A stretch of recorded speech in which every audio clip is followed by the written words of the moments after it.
How you hold the guitar can be really important because it can affect your overall productiveness of your practice time and your playing. Also, it can affect your health too. In this lesson, I want to show you 4 basic ways that you can hold a guitar. Before we get started, I just wanted to share a couple of items with you that you might want to pick up that will make your practice times a little more productive. The first one is a strap, just a regular basic strap. 2 of the ways we're going to cover to hold the guitar involve using one of those.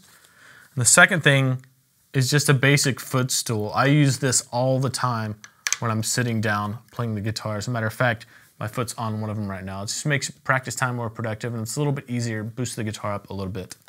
The first method that I want to go over with you is called the casual method. And this is probably what you're used to seeing somebody do if they just grab a guitar and sit down with it. If you're right-handed, put the guitar over your right leg. If you're left-handed, put the guitar over your left leg. Don't let the guitar slouch down like this. Pull it in close to your body, sit up straight.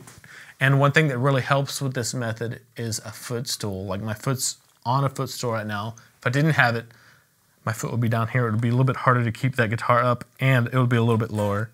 So with a footstool, it brings the guitar up a little bit, makes it a little bit easier to keep in close to my body. The second method is called the classical method. And what you're gonna do is just move the guitar to the opposite leg that you rested it on for the casual method. So in this case, since I'm right-handed, I'm gonna move it over to my left leg. And what that's gonna do is gonna bring the guitar neck up a little bit more and put it in a better position for reaching the notes on the fretboard. Now, the trade-off for this to me is it's a little bit harder to sit up straight over longer periods of practice time. But like I said, it's a little bit easier to get to the notes. And regardless of whether I'm using the classical or the casual method, I use a footstool for both of them, especially on the classical one. What happens if you don't use a footstool? You end up bending over like this, which over long periods of time isn't good. So you want to make sure to experiment with the footstool, or if you don't have one right now, you can use a phone book or something like that.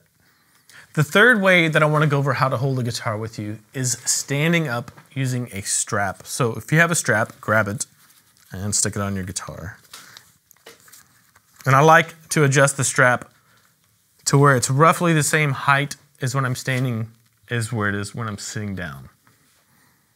So check it out. When I'm sitting down, it's right here. When I stand up, it's roughly in the same position too.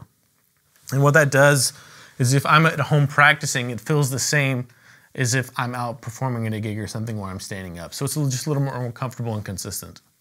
The last method for holding the guitar is sitting down with a strap. And you can do this any way you want. You can use a classical method, casual method.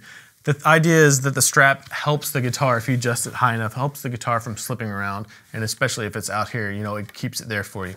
But the way that I like to incorporate the strap when I'm sitting down is to kind of have it to where it's just dangling right here. That feels really natural, and it feels like I'm almost just standing up with the guitar.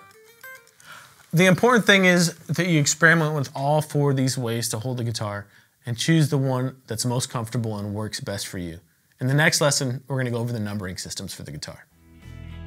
Hey, thanks for watching this video. If you'd like to check out this entire series, get some motivation, and continue with your positive momentum, you can click the link in the video description where you'll get step-by-step video lessons that take all the confusion away of what to learn next, fun jam tracks to give you clear musical goals, and community support when you need it.